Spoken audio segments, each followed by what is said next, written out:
ఎవరైనా పార్టీ మారితే రాళ్లతో కొట్టండి, నేను ముందు వరుసలో ఉంటాను చెప్పేసి చెప్పాడు. ఆయన కూడా మాట్లాడడం జరిగింది. మరి ఇప్పుడు ఆయన ఇలా చేయడం అంటే ఎంత హాస్యాస్పదం. ఈ మధ్య కాలంలో చాలా తీర్పులు వచ్చినాయి. అవును సార్. ఒకటి మణిపూర్లో, రెండు హిమాచల్ ప్రదేశ్లో, ఢిల్లీలో ఆనందం, తర్వాత మధ్యప్రదేశ్. సో ఈ 2-3 సంవత్సరాలలో చూసినప్పుడు పార్టీ ఫిరాయించిన వాళ్లకు 6 సంవత్సరాల పార్టీ తిరిగి పోటీ చేయొద్దు, మళ్ళీ ఏ పార్టీ నుంచి పోటీ కూడా చేయడానికి లేదు.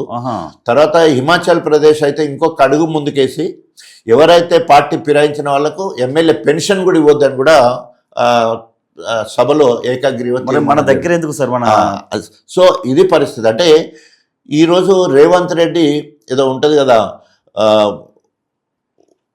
ఏరు దాటే వరకు ఓడమల్లన్న, ఏరు దాటగానే బోడమల్లన్న అనే సామెత రేవంత్ రెడ్డి కార్యక్రమం ఉంటాయి. ఎన్నో రకాల హామీలు ఇస్తాడు, ఏ ఒక్క హామీని నెరవేర్చాడు. ఎందుకు నెరవేర్చామంటే అంటాడు, మేము ఇట్లా అబద్ధాలు మాట్లాడితేనే ప్రజలు నమ్ముతారు, మాకు ఓట్లు ఇస్తారు అనే అంత అంటే అంత దిగజారి మాట్లాడే కార్యక్రమం జరుగుతుంది. సో ఇప్పటి పరిస్థితి వస్తే ముందుగా ఎవరైతే బీఆర్ఎస్ పార్టీ నుండి గెలిచి ఇక్కడ ప్రాథమిక సభ్యత్వానికి రాజీనామా చేయకుండా, ఎమ్మెల్యే పదవికి రాజీనామా చేయకుండా కాంగ్రెస్ పార్టీలో చేరడం జరిగింది. దాని మీద కంప్లైంట్ ఇవ్వడం జరిగింది స్పీకర్కి. ఓకే. ఆయన పట్టించుకోకపోయినప్పుడు హైకోర్టుకు పోవడం జరిగింది. సో హైకోర్టులో వాదోపవాదాలు జరిగినాయి. బీఆర్ఎస్ పార్టీ పక్షాన, అదే గవర్నమెంట్ పక్షాన వాదోపవాదాలు జరిగిన తర్వాత ఇప్పుడు మీరు అన్నట్టు ఒక చారిత్రాత్మక తీర్పును హైకోర్టు ఇవ్వడం జరిగింది. అంటే ఎప్పుడైనా కూడా హైకోర్టు సుప్రీంకోర్టు గైడ్ లైన్స్ ప్రకారమే అంటే ఉటకాయిస్తూ చర్యలు మామూలుగా తీర్పిస్తుంటాం.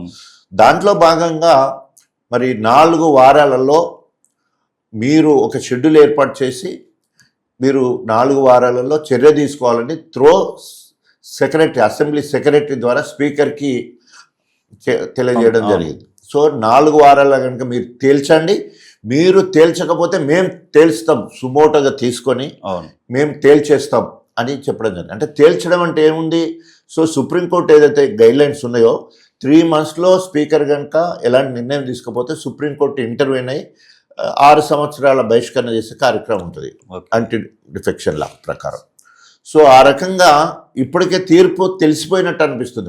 ఏదో ఒకటి తేల్చాల్సిన పరిస్థితి వాళ్ళ స్పీకర్కి ఏర్పడ్డది. సో వాళ్ళు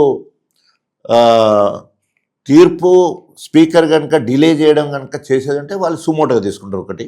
లేదంటే ఇప్పుడు క్యాండిడేట్ ముఖ్యంగా కడియం శ్రీహరి ముందే మాట్లాడుతూనే ఉన్నాడు. ఏమంటాడు, నేను అవసరమైతే మళ్ళీ బెంచ్కి వెళ్తాను, అంటే హయ్యర్ లెవెల్లో ఇది సింగిల్ జడ్జి ఇచ్చింది, 2-3 ఉన్న బెంచ్కి వెళ్ళి అక్కడికైనా పోతాను, లేకపోతే సుప్రీంకోర్టుకు పోతానని చెప్పేసి మాట్లాడడం అంటే నైతిక విలువల గురించి మాట్లాడే కడియం శ్రీహరి ముందు ఒక పార్టీలో గెలిచి ఒక పోవడమే తప్పు. ఎందుకంటే నేను గెలిపించిన వాళ్ళు, వాళ్ళ రక్తాన్ని చెమట చేసుకుని గెలిపించిన వాళ్ళు బీఆర్ఎస్ వాళ్ళు, నిన్ను ఓడగొట్టాలనుకున్న వాళ్ళు కాంగ్రెస్ వాళ్ళు. ఆ ఓడగొట్టాలనుకున్న వాళ్ళు కోపంతో ఉన్నారు నీ మీద, నువ్వు అటుపోతున్నావు. ఇవాళ నువ్వు అటు దాక్కుంటున్నావు, ఇళ్ళకి వెళ్ళిపోయినందుకు ఇటు కాకుండా అయినావు. 2 చెడ్డ రేవడి ఇప్పుడు గణపురం నియోజకవర్గంలో. ఈయనే కాదు, ఇలాంటి వాళ్ళు ఎవరైనా కూడా. ఎందుకోసం అంటే ఒక పార్టీ ఉదాహరణకి నేనున్నాను, ఎస్ ఐ మైసెల్ఫ్ రిజైన్డ్. నేను 2011 అక్టోబర్లో ఉద్యమం కోసం కాంగ్రెస్ పార్టీలో 15 సంవత్సరాలు ఒక ఒబీడియంట్ లీడర్గా ఉన్నాను. వైఎస్ రాజశేఖర్ చాలా దగ్గర ఉన్నాను. అలాంటిది తెలంగాణ అస్తిత్వం కోసం, తెలంగాణ రాష్ట్ర సాధన కోసం అధికార కాంగ్రెస్ పార్టీ కేంద్రంలో ఉంది, రాష్ట్రంలో ఉంది. అయినప్పటికీ కూడా ప్రాథమిక సభ్యత్వానికి రాజీనామా చేసి, అదేవిధంగా ఎమ్మెల్యే పదవికి రాజీనామా చేసి బీఆర్ఎస్ పార్టీలో కేసీఆర్ నాయకత్వంలో జాయిన్ అయ్యి 2011 నుంచి వెళ్ళి 2014 వరకు ఉద్యమంలో పాల్గొనడం జరిగింది. సో నేను ఇక్కడ ఒక అధికార కాంగ్రెస్ పార్టీని వదిలిపెట్టేసి ఉద్యమ పార్టీలో జాయిన్ అయ్యాను. ఇవాళ కడియం శ్రీహరి ఒక బీఆర్ఎస్ పార్టీని వదిలిపెట్టేసి అధికార పార్టీలో నీ వ్యక్తిగత ప్రయోజనాల కోసం నువ్వు మంత్రి అవుతావు అనుకున్నావు, నీ బిడ్డ ఎంపీ అవుతుంది అనుకున్నా, అందులో పోయినావు. సో పోయిన ఉద్దేశం నీ వ్యక్తిగత ప్రయోజనాలు. దానికి ఇప్పుడు ఏం చెప్తాడు, నేను అభివృద్ధి కోసం పోయినా అంటాడు. సో అభివృద్ధి ఎక్కడ జరిగింది? అభివృద్ధి కాంగ్రెస్ పార్టీ 9 నెలల పాలనలో ఏదన్నా రేవంత్ రెడ్డి గారి మార్కు ఇది బాగా చేసినాన్ని దానికి ఆకర్షితులు అయిపోయినవా? రుణమాఫీ 31,000 రూపాయల రుణమాఫీ చేస్తారని చెప్పేసి 26,000 కోట్ల రూపాయలు బడ్జెట్లో కేటాయించి 17,000 కోట్ల రూపాయలు శాంక్షన్ ఇచ్చి దాదాపు 7,500 కోట్లు మాత్రమే వాళ్ళ ఖాతాలో పడ్డాయి అని చెప్పేసి బట్టి విక్రమార్కనే చెప్తాడు. మరి రేవంత్ రెడ్డి రుణమాఫీ అయిపోయింది, హరీష్ రావు రాజీనామా చేస్తాం ఎమ్మెల్యే పదవి అని చెప్పి మొత్తం బస్ స్టాప్ పోస్టర్లు వేశారు. అంటే రేవంత్ భాష అట్లా ఉంటుంది అన్నట్టుగా పోస్టర్లు కూడా వేశారు సార్. ఆయన ఏమన్నాడు ముందుగాల December 9 రుణమాఫీ పోండి తెచ్చుకోండి, నేను వెంటనే రుణమాఫీ చేస్తా December 9, 2020. మేము హరీష్ రావు ఎప్పుడు రాజీనామా చేస్తాం అయిపోగానే మళ్ళీ 100 రోజులలో చేస్తారని మళ్ళీ ఇంకోది, మళ్ళా 15 ఆగస్టు చేస్తారని 3 సార్లు బొంకి ఇప్పటి వరకు ఆయన మాట్లాడిందే ఇప్పటి వరకు 17,000 కోట్ల రూపాయలు శాంక్షన్ చేసినాం, 7,500 కోట్ల రూపాయలు మాత్రమే రిలీజ్ చేసినాం, వాళ్ళ ఖాతాలలో పడ్డాయి. ఏ బ్యాంకులో పోయి అడిగినా కూడా ఎక్కడ కూడా 40, 42, 43% మాత్రమే వివిధ రకాల ఆంక్షలు పెట్టి అందరికి ఆపేసే కార్యక్రమం చేశారు. సో ఏదేమైనా కూడా ప్రజలు ఇదంతా గమనించారు. రైతు భరోసా అన్నాడు, లేదు. రైతు బంధునే రైతు భరోసా చేసాడు. సో భరోసా చేస్తే మన భరోసా ప్రకారం ఎకరాకి 15,000 ఇస్తా అన్నాడు, ఇచ్చిండా? ఇక్కడ ఇచ్చిండు, ఇక్కడ సో మహిళ ప్రతి ఇంటి గృహిణికి 2,500 ఇస్తా అన్నాడు, ఇయ్యలేదు. 2,000 పెన్షన్ 4,000 చేస్తానన్నాడు, చేయలేదు. తర్వాత ఆడపిల్లలు కాలేజీ పోయే పిల్లలకు స్కూటీ కొనిస్తానన్నాడు, స్కూటీ లేదు. కళ్యాణ లక్ష్మితో పాటు తులం బంగారం అన్నాడు, అది లేదు. ఓట్లకేమో 500 రూపాయలు బోనస్ అన్నాడు, అది లేదు. అసలు ఏది లేదు. ఏదో ప్రజల దృష్టి మార్చడానికి మొన్నటి వరకు హైడ్రా అని ఒక నాటకం ఆడిండు, అది ఒక హైడ్రామా లెక్క మిగిలిపోయింది. ప్రజలందరూ సార్ ఇది హైడ్రా అనేది దాని వెనక రాజకీయ కూటమేనా? 100% ప్రజల మూడును డైవర్ట్ చేయడానికి ఒక కార్యక్రమం చేసిండు. కానీ అందులో కూడా అట్టర్ ఫ్లాప్ అయ్యాడు.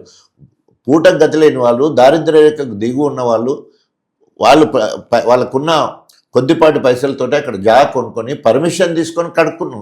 ఇప్పుడు ఇచ్చిన ప్రభుత్వాధికారులను పర్మిషన్ ఇచ్చిన ప్రభుత్వాధికారులను వదిలిపెట్టేసి డైరెక్ట్గా లక్షల రూపాయలు ఖర్చు పెట్టి గెలిస్తే వాళ్ళకు నోటీసులు అదే డైరెక్ట్ పోయి కొట్టడంతో నిరాశలు అయిపోయి చాలా శాపనార్థాలు పెడుతున్నారు ప్రభుత్వం మీద. సార్ ఇక్కడ ఇది ఒకటి సార్ చిన్నది. ఇప్పుడు యాక్చువల్గా గవర్నమెంట్ ల్యాండ్లు కబ్జా చేసిన వాళ్ళని కొట్టు, పెద్దవాళ్ళని తప్పలేదు. పేదలు ప్లాట్లు కొనుక్కొని FTL అని బఫర్ జోన్ అని దగ్గరలో ఉన్నాయని చెప్పి ఇప్పుడు కట్నీళ్ళలో ప్రస్తుతానికి ఉంటున్న వాళ్ళని ఉన్నిస్తున్నాం. కత్తిమూలు ప్లాట్ ఖాళీగా ఉన్న పరిస్థితి ఏంటి సార్? ఆయన కట్టుకోవడానికి పర్మిషన్ లేదంటారు. అంటే నాకు ప్లాట్ ఉందని చెప్పి చూసి ఆనందపడాలనా? అదే కదా. అందుకనే ఇప్పుడు ప్రజలందరూ కూడా మామూలు ప్రజలు, బిలో పావర్టీ లైన్ ఉన్న వాళ్ళందరూ కూడా ఈరోజు ఈ ప్రభుత్వం మీద కన్నెర్ర చేస్తూ ఉన్నారు. సో అది ఐ డ్రామా లెక్క ప్రజల మూడ్ డైవర్ట్ చేయడానికే పనిచేయడం జరిగింది. 6 గ్యారెంటీ మర్చిపోవడానికే అంతే. ఇప్పుడు మనం మాట్లాడుకున్నాం కదా, ఏ ఒక్కటి కూడా ఈ రోజు వరకు ఒక్క పథకం అంటే ఒక్క పథకం కూడా అమలు పరచలేదు. తర్వాత రెండవది, రేవంత్ రెడ్డి మార్క్ లెక్క ఒక్క ముఖ్యమంత్రిగా ఆయన విజన్ ఇట్లా ఉంది. ఎడ్యుకేషన్ మీద ఇలాంటి పాలసీ ఉంది, రవాణా రంగం మీద ఇలాంటి పాలసీ ఉంది, లేదా వ్యవసాయ రంగం మీద గొప్ప కార్యాచరణ ఉందంటే ఏ దాని మీద ఒక స్పెషల్ లేకుండా మొత్తము గత ప్రభుత్వ వైఫల్యాలు అనుకోండి విఫల ప్రయత్నం చేసి ఆ ప్రాజెక్టులు లేదా ఆ పథకాలన్నీ కూడా ఫెయిల్యూర్ అని చూడటం కోసమే ఈయన ఆలోచన జరుగుతూ ఉన్న తప్ప వేరే ఏం లేదు. ఉదాహరణకి మేము ఇరిగేషన్ రంగంలో ఏప్రిల్ మేలో రివ్యూ చేసుకొని దేవాదుల కోసము సమ్మక్క సారమ్మ బ్యారేజ్ దగ్గర చెల్లి 365 నీళ్లు లిఫ్ట్ చేసే పరిస్థితి ఉండే.